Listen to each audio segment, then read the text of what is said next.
Thus, we have some further updates, but we move on and over to the Iranian leader's statements, where Masoud Pezeshkian has weighed in on the possible reimposition of United Nations sanctions over the country's nuclear capabilities, saying Iran condemns the European move to trigger the snapback mechanism. Let's listen in to what he said. یا راه پیدا میکنند یا راه میسازند.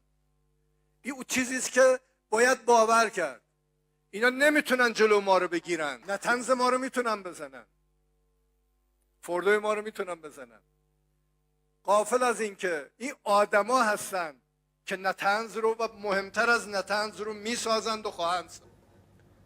Pezeshkian's reaction comes after the UN Security Council rejected a draft resolution on Friday that would have permanently lifted sanctions linked to Iran's nuclear program. 9 members opposed the measure, while Russia, China, Pakistan and Algeria backed it, and 2 abstained, with no agreement reached.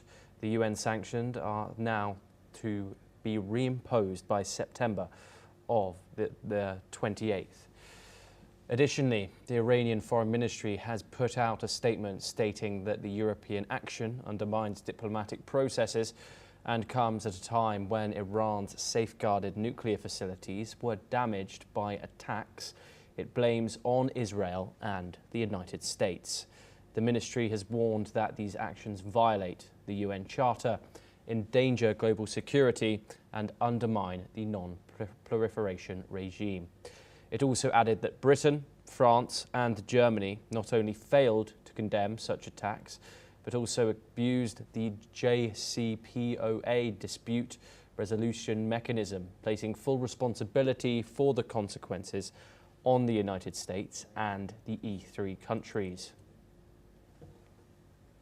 Okay, we have further and related developments from this story, where Russia has slammed the UNSC's vote to reimpose said sanctions on Iran after its nuclear program, warning it could lead to a dangerous escalation of tensions. In a statement given by the Russian Foreign Ministry, it described the actions taken by the European countries, including Britain, France and Germany, as provocative and illegal, and that could potentially undermine diplomatic efforts on Iran's nuclear program. Back in August, Russia warned that the return of sanctions against Iran could risk irreparable consequences. Okay, we're now joined by Major General Gigi Davidi once again.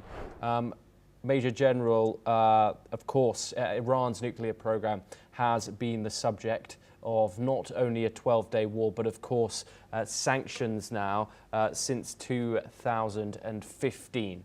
Now they are under a treaty possibility. There is a possibility that they are going to snap back in from these major E3 European powers, which include France, Germany and Britain.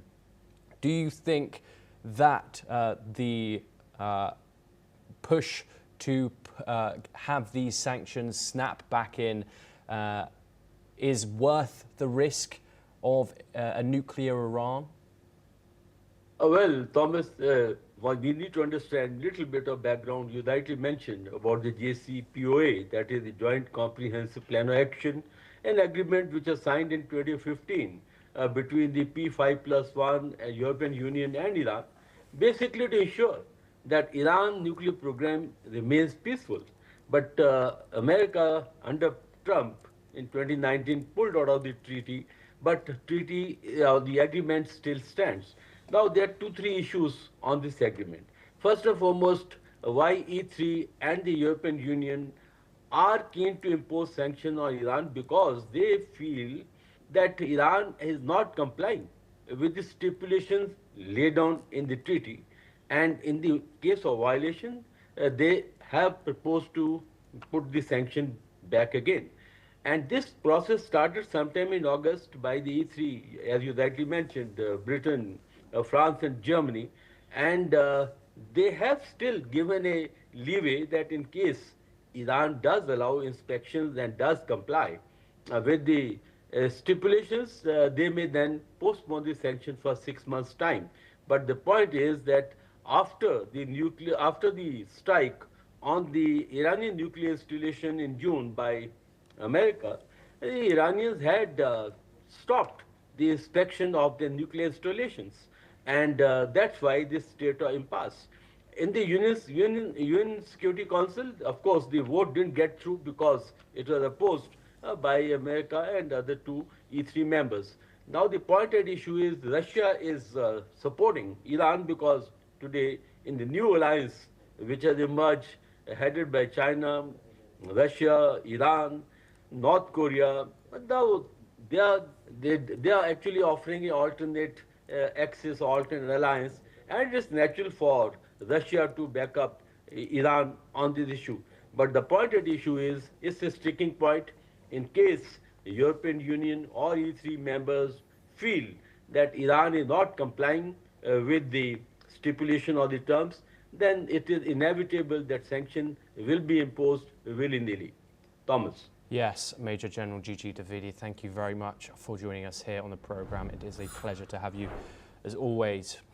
We now finish with a story from West Asia.